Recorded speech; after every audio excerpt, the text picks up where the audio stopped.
আমাদের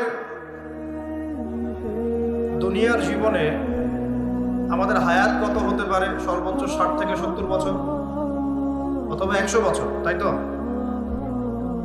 আমাদের এই পুরো হায়াতের মধ্যে সবচেয়ে গুরুত্বপূর্ণ সময় কোনটা বলেন তো দেখি? কোন সময়? যৌবনকাল। আমাদের পুরো হায়াতের মধ্যে যৌবনকালটা যেমন গুরুত্বপূর্ণ, একটা পুরো বছরের মধ্যে রমজান মাসটা তত গুরুত্বপূর্ণ। আমি কি বোঝাতে পারছি? আমাদের পুরো জীবনে আমাদের যৌবনকালটা যত গুরুত্বপূর্ণ, একটা বছরের মধ্যে রমাদান মাসটা তার চেয়েও বেশি গুরুত্বপূর্ণ। আমাদের হায়াত আগেকার উম্মতের হায়াতের চেয়ে অনেক কম। আগেকার উম্মত কেউ কেউ 1000 বছর, 2000 বছর, 500 বছর, 700 বছর, 800 বছর এমন বেঁচে থাকত। নূহ আলাইহিস সালাম শুধুমাত্র 950 বছর মানুষকে দাওয়াতই দিয়েছেন, বলেন সুবহানাল্লাহ। শুধুমাত্র 950 বছর মানুষকে দ্বীনের দাওয়াতই দিয়েছেন কোন নবী? নূহ আলাইহিস সালাম। আর বনু ইসরাইলের লোকজন কেউ 1000 বছর পর্যন্ত বেঁচে থাকত। তো সেই হিসেবে তো আমাদের হায়াত অনেক কম। কথা ঠিক না? ঠিক না বেঠিক? এই কম হায়াতকে মূল্যায়ন করে কিভাবে আল্লাহর সন্তুষ্টি অর্জন করব, এই কারণে আল্লাহ পাক আমাদেরকে কিছু ফজিলতের সময়, মাস এবং দিন দিয়েছেন।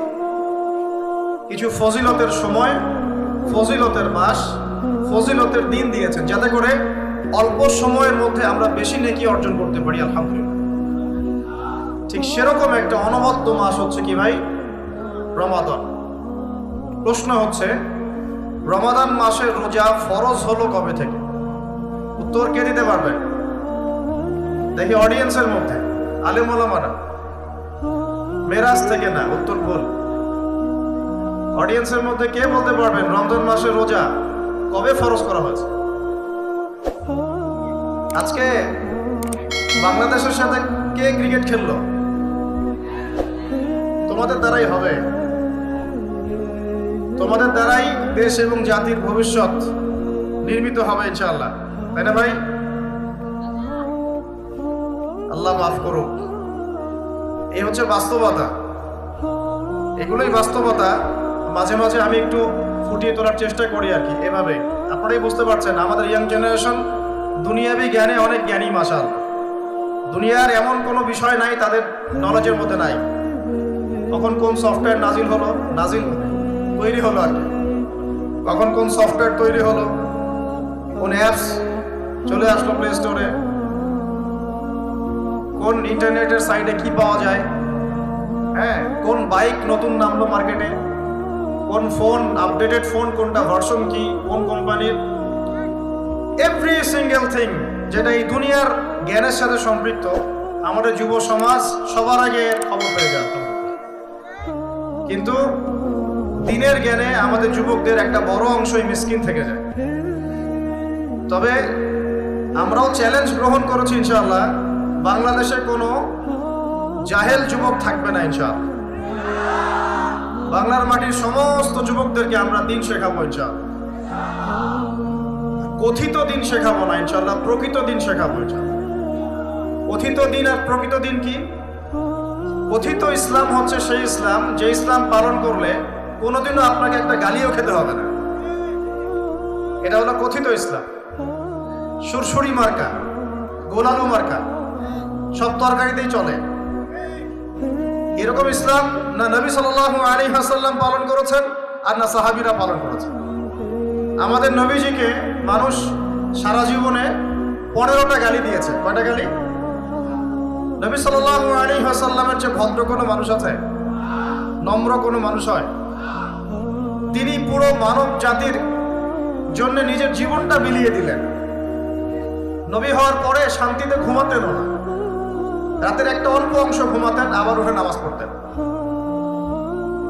উম্মতের জন্য অবর্ণনীয় কষ্ট সহ্য করেছেন। সেই মানুষটাকে মানুষ কেন 15টা গালি দিল? কারণ তিনি এমন একটা ইসলাম, প্রচলিত জাহিলিয়াতের বিরুদ্ধে এমন এক ইসলামের কথা বলেছিলেন যে ইসলামে শুধু সৎ কাজে আদেশ ছিল না, অসৎ কাজে নিষেধও ছিল। কথা কি বুঝতে পারছেন? যে ইসলাম শুধুমাত্র সৎ কাজে আদেশ করত না, অসৎ কাজে নিষেধ করত। তো এখন দেখা যায় আমরা মাশাআল্লাহ নামাজ রোজা হজ জাকাত করি, তাসবিহ তাহলিল করি, দাড়ি টুপি রেখে ঘুরে বেড়াই, মনে করি যে আমরা প্রকৃত ইসলাম ফলো করছি। কোনো কোনো ক্ষেত্রে এই বিষয়টা সঠিক নয়। আপনি নামাজের দাওয়াত দিলে কেউ আপনাকে কিছু বলবে না, রোজা হজ যাকাত জিকির আজকার তাসবিহ তাহলিলের দাওয়াত দিলে কেউ কিছু বলবে না। যখনই আপনি বলতে যাবেন যে সারা বিশ্বে নির্যাতিত মুসলিমদের পক্ষে থাকতে হবে, তখনই সমস্যা। যখনই বলবেন সারা বিশ্ব জুড়ে হারাম সুদভিত্তিক যে অর্থনৈতিক সিস্টেম চলছে, ইসলাম এটা সমর্থন করে না, তখনই সমস্যা।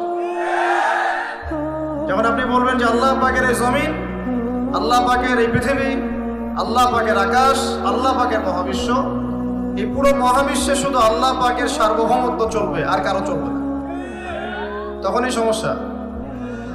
যখন আপনি সৎ কাজের পাশাপাশি অসৎ কাজেও নিষেধ করবেন, তখনই কিন্তু সমস্যা, তখনই আপনাকে মানুষ গালি দিবে। নবী সাল্লাল্লাহু আলাইহি ওয়াসাল্লামকে মানুষ শুধু গালি দিয়েছে এমন নয়, তাকে সারা জীবনে 13 বার হত্যা করার চেষ্টা করা হয়েছে। কতবার? বিস্তারিত জানতে পড়ুন আল্লামা সফিউর রহমান মুবারকপুরী রাহিমাহুল্লাহ তার লিখিত একটি অনবদ্য বই আর রাহিকুল মাকতুব, নাম শুনেছেন? এই বইটা পড়লেই বুঝতে পারবেন 1182টা বইয়ের মধ্যে প্রথম স্থান অধিকারী বই। আর আমি যদি কোনো কিছুকে রেফার করি, আমি অলওয়েজ ট্রাই করি সবচেয়ে বেস্ট আপনাদেরকে বলার জন্য। অনেক সিরাতের বই আছে, আমি সেগুলোর নাম কিন্তু বলিনি।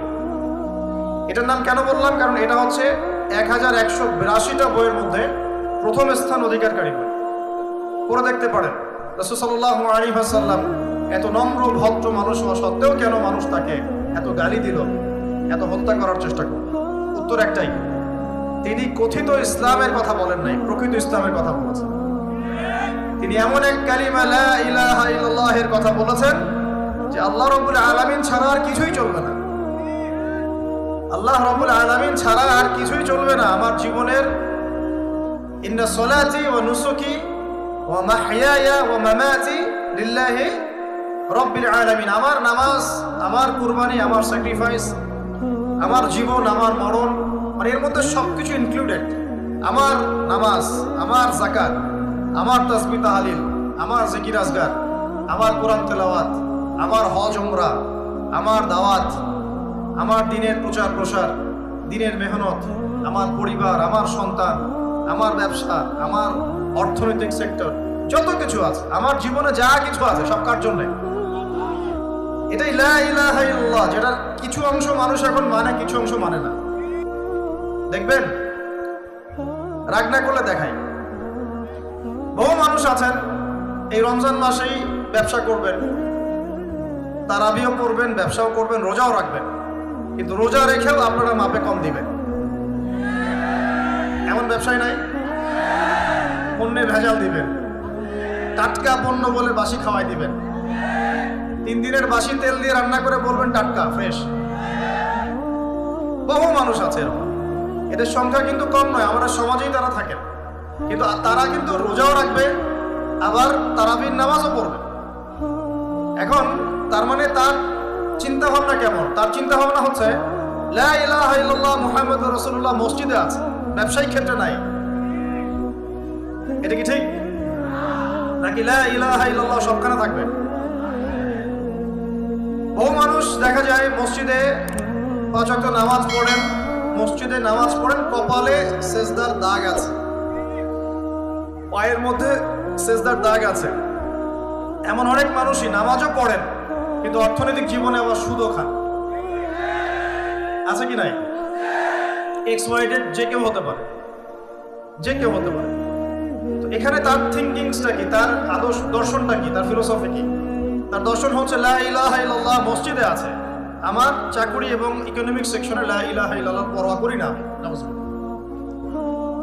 আবার বহু মানুষ সমাজের মধ্যে কাজ করেন, এখানে তারা লা ইলাহা ইল্লাল্লাহকে পাত্তা দিচ্ছেন না, নিজের মনে যেটা ভালো মনে হয় সেটাই করছেন, নিজের মনে যেটা খারাপ মনে হয় সেটাই করছেন। তো ভালো খারাপ, ন্যায় অন্যায়, হক বাতিল চূড়ান্ত করবে কে? আল্লাহ পাক যেটাকে ন্যায় বলেছেন সেটাই ন্যায়, আল্লাহ পাক যেটাকে অন্যায় বলেছেন সেটাই অন্যায়। আল্লাহ যেটাকে হক বলবেন সেটাই হক, আল্লাহ যেটাকে বাতিল বলবেন সেটাই কি? এই বিষয়টা কি মানতে আমাদের আপত্তি আছে? পশ্চিমা সভ্যতার অনেক মানুষ বলে যে সমকামিতা ভালো জিনিস। সমকামিতা কি? ওরা বলে ব্যক্তি স্বাধীনতা, একজন ব্যক্তির এখতিয়ার, স্বাধীনতা, সে ছেলেকে বিয়ে করতে পারে, মেয়েকেও বিয়ে করতে পারে। কোরআন কি বলছে? কোরআন বলছে এটা এত জঘন্য পাপ যে পাপের কারণে আল্লাহ একটা কওমকে আকাশে উঠিয়ে পাথর বর্ষণ করে জমিনে দফন করে, কওমে লূত। তাহলে মানুষের চিন্তা আল্লাহ পাকের ওহীর মধ্যে পার্থক্য হলো না? পার্থক্য হলো কিনা? তাহলে এখন ন্যায় অন্যায়, হক বাতিল কে ফিক্স করবে, আমি নাকি আল্লাহ রাব্বুল আলামিন?